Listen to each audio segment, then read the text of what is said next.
All right, here we go on a Wednesday. Welcome in, ladies and gentlemen, the Wisconsin Family Podcast. If you want to follow along on Twitter, you can do that. It's at Wisconsin_fam, at Wisconsin_FAM. That is the best way to follow along. You can also follow videos and other things on YouTube as well. It's youtube.com/WisconsinFamily1. If you have TikTok, you can follow along on there as well. Just search for Wisconsin Family. Brewers got a big win last night. We enjoyed the game. My wife and I went to AmFam Field. We were celebrating our 3-year anniversary down at the ballpark, and yesterday was it was a great day for tailgating. We got there a couple of hours early, and we were able to tailgate. Weather was beautiful. I mean, it was in the mid-80s throughout most of southeast Wisconsin. I think through all of Wisconsin, but down by the ballpark, it was windy. There was a nice breeze. It was in the upper 70s, so perfect weather for tailgating. Roof was open. We had really good seats between right behind home plate and the Brewers dugout.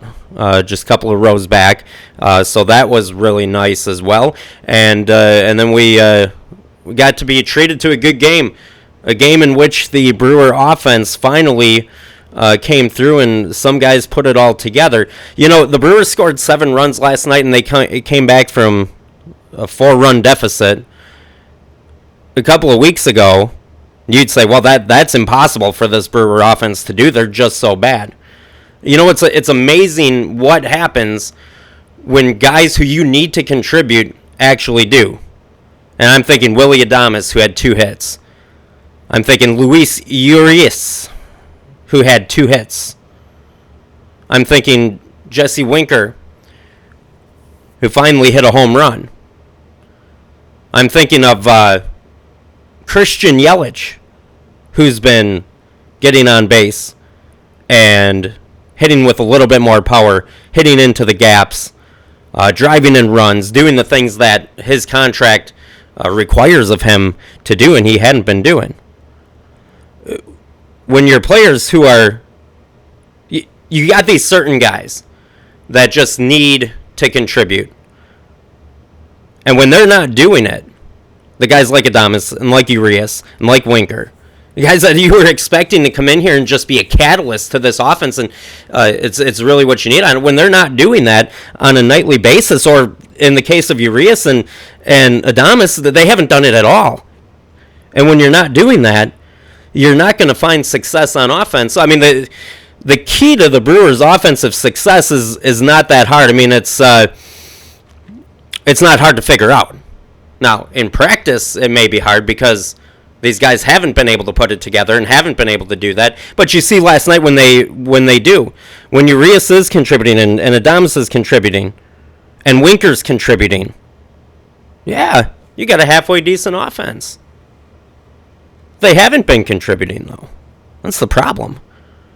That's why the Brewers, you want to hear something, you know that the Brewer offense is bad, right? But do you really want to know how bad up to this point? Because these guys haven't been contributing like they did last night? How bad are they? Here's where they rank in the National League. Last in runs, last in hits, last in doubles, last in RBI, last in batting average, last in on-base percentage, last in slugging percentage, last in OPS. They have one high ranking, and that's that they are second in strikeouts. Again, it's more than one issue. You've got your guys like Yelich, who on a consistent basis just has not been there for you. And then you've got Adames, who he's been batting third, fourth when healthy, and it's just sinking the Brewer lineup because he's not having success. So your big contributors haven't been contributing. That's one side to this. The other side, though, really, The Brewers have they're last in every ranking, but they have two hitting coaches. They probably lead Major League Baseball in hitting coaches. Okay, what I was gonna say is that this is also partially on Mark A. Clearly, he's cheap. He doesn't spend money that's needed. Now, you don't have to spend like the Yankees or like the Dodgers in order to win your division. A lot of the leaders in divisions right now are smaller market teams. Tampa Bay, the best team in baseball. Minnesota's in first place in a very bad division, just like the Brewers. Brewers are hovering around first place. Cincinnati's in first place right now. The Pirates have been challenging that first place spot. So it's not all just big market teams. I mean, it helps if you have all that money to spend. But you don't need to spend huge money to be good. But Mark A. and his refusal to essentially spend any money is the problem. It was a good move to go out this offseason and get William Contreras. I mean, he contributed last night as well. That was a good move. But I mean, you're shuffling the deck here. You're letting guys like Hunter Renfroe go, but then you're replacing them with the Brian Andersons of the world, and that's where Mark A. comes in. You don't have to spend a ton of money, but you got to spend something. And the Brewers have not been putting capital into their offense over the last handful of years, through free agency at least. And now that's starting to catch up on to them. And that's part of the reason that the offense is bad. So number one, offense is bad because your guys like Adames and Yelich and Urias and Winker and so on and so forth, Tellez, have not been contributing the way that they need to contribute. So that's the reason the Brewer offense has been bad. But then on top of that, you could use some help from ownership in terms of getting players who are going to be solid for you. To that end, I was going to mention this as well. There are rumors going around that the Mets, among other teams, are going to make a run at David Stearns. And now Craig Counsell is a lame duck coach. He's not under contract after this year.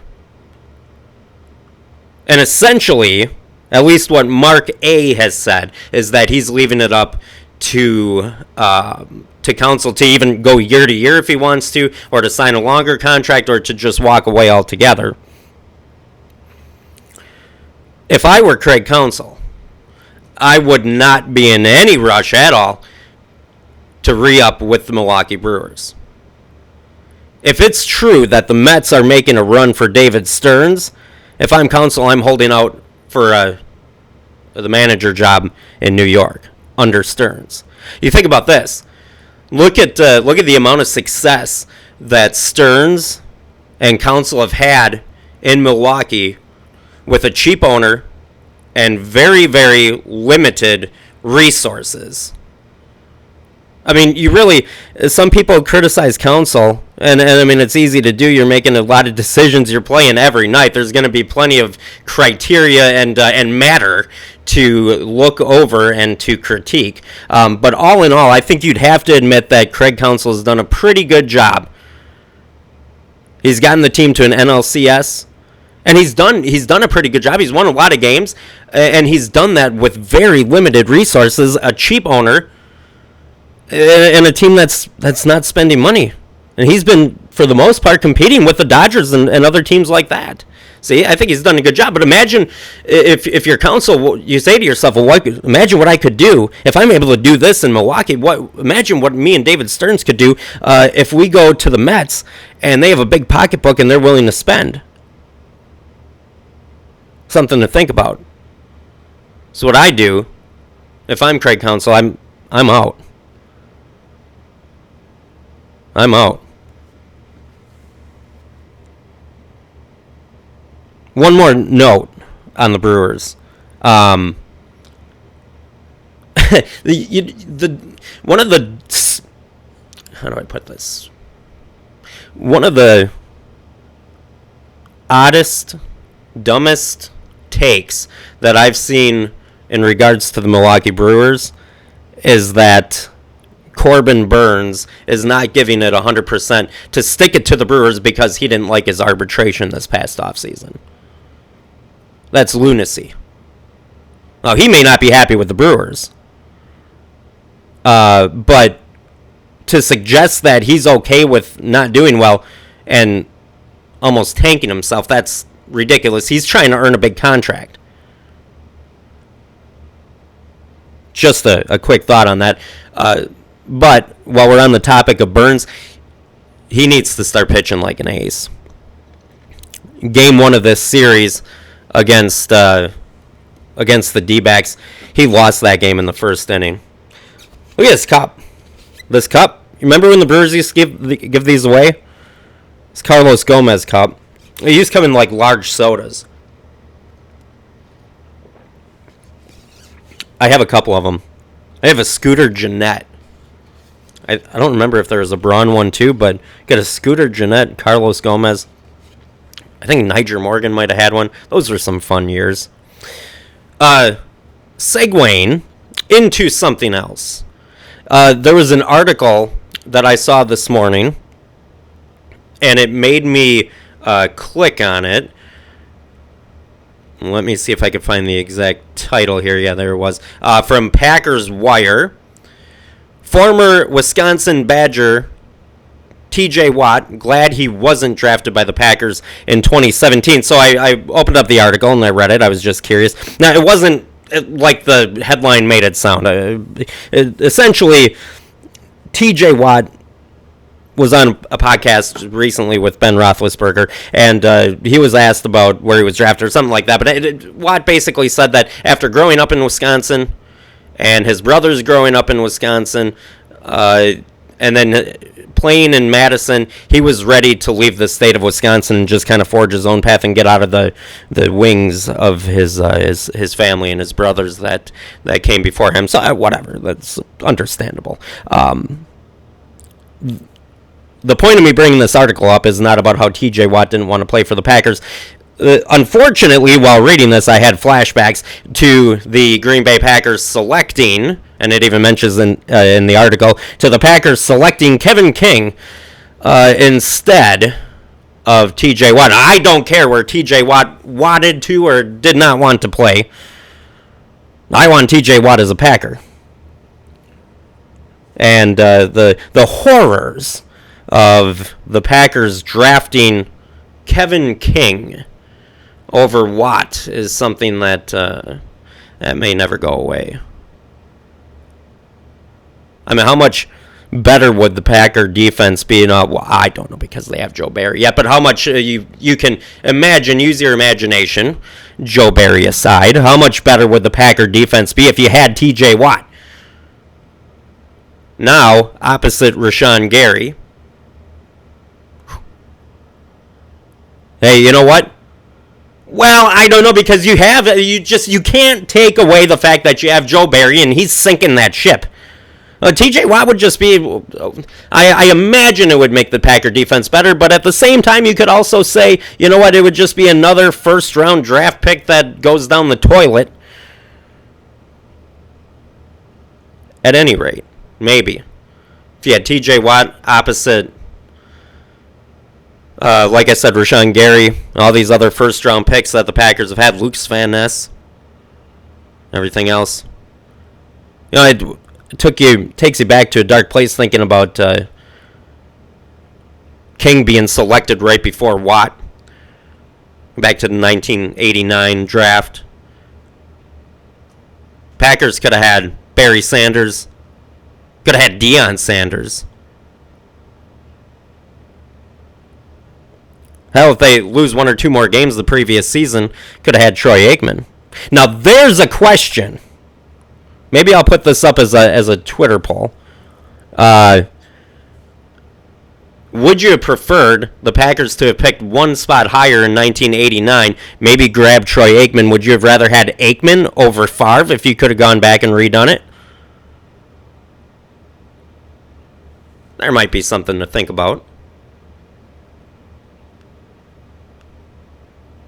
Aikman or Favre?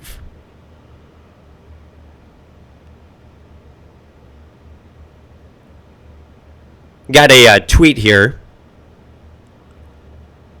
So then this is in response to something that I posted on Twitter. So it was yesterday, CBS Sports did their top 100 players. Justin Fields made the list, ranked at number 78. You know what? There was one Packer on the list, Jair Alexander. I believe he was 21.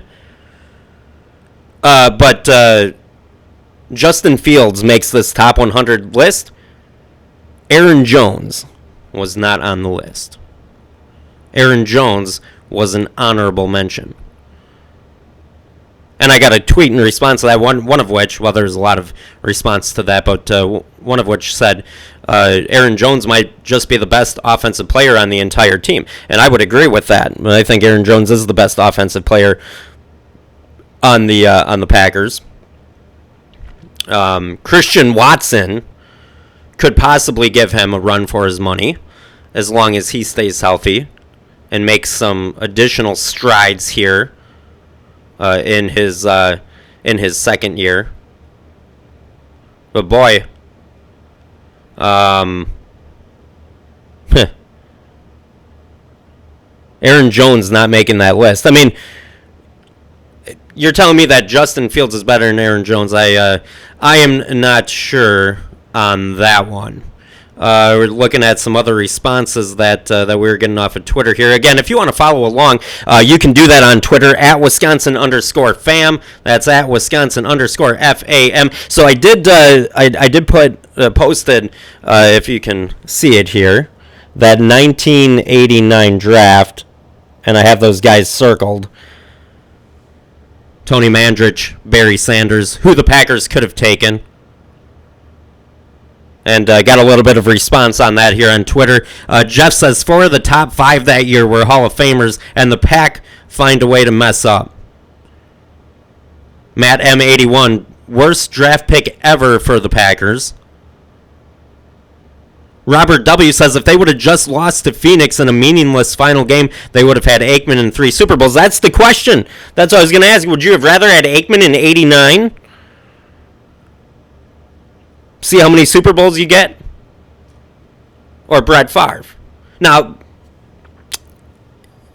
just because Aikman gets drafted by the Packers doesn't mean that he's getting more Super Bowls than Favre. I mean, who knows what would have happened if you had Aikman? You may never get Holmgren. You may have not needed Holmgren. Who knows? It's all hypotheticals. But would you? Would you have rather had Aikman drafted in 89 and go through the next 15 years with that? Or wait till 92, 93, Brett Favre come in? Let's see. James, in regards to this 1989 draft, James says, this is hilarious. I'm sure you'll come up with a way to make this Aaron Rodgers fall too. You know me too well, James. Rodgers was probably, I would guess, 3, maybe 4 years old, maybe not even. The 1989 draft. So, I don't think I can pin this on Rodgers as much as I'd love to, you know? I can't do that. Can't find any way to do that. There was another Packers story that I was going to grab here, and I lost it in all of my stuff. Let me check here. I wanted to see. Let's see here. We're doing this on the fly. You know what? I just flipped the mic on and started talking, so excuse me for that.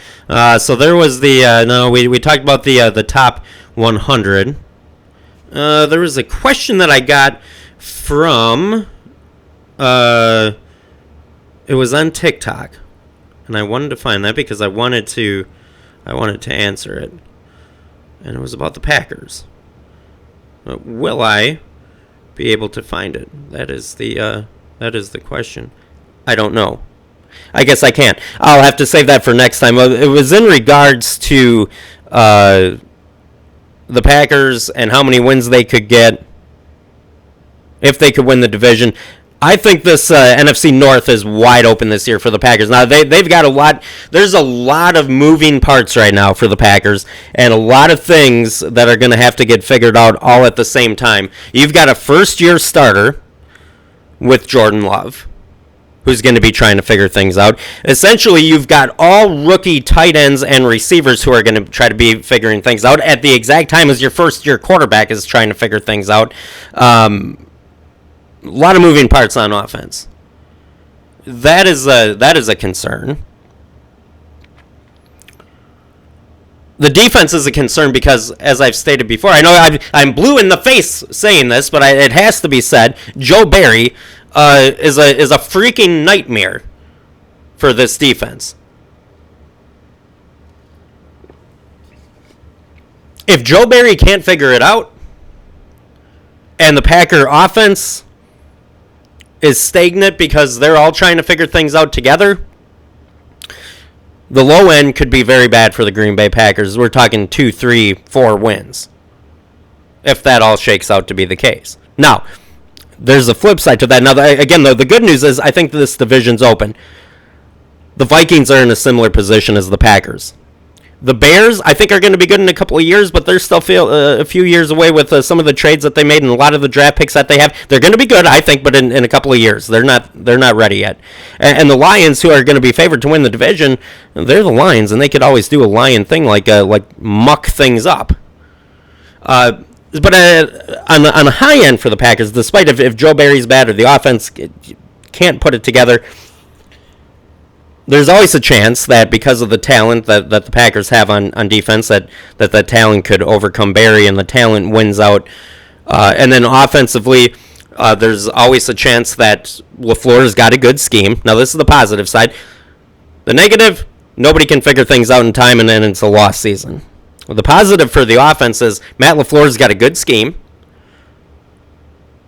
If Jordan Love stays within that scheme and runs the offense, as do the receivers, and things are simplified enough, they can make things happen through the passing game. They also have, on the positive side, 2, probably at the end of the day after training camp, 2 really good running backs, 1 pretty good running back. I think they're going to have a 3-headed monster. Jones, Dillon, and then it's going to be Patrick Taylor, right? I'll double check on that. Pretty solid. You got a pretty solid offensive line. The talent wins out on defense and overcomes Joe Barry. You could be looking at 7, 8, 9 wins. I can't go to 10 wins with this team. But 7, 8, 9 wins in the NFC North, which isn't a very good division, that could be winnable. I also think that there's a good chance that the Packers make the playoffs, even as a wild card. I've got the Lions to win the division, but I think that the Packers could sneak in there as a wild card as well.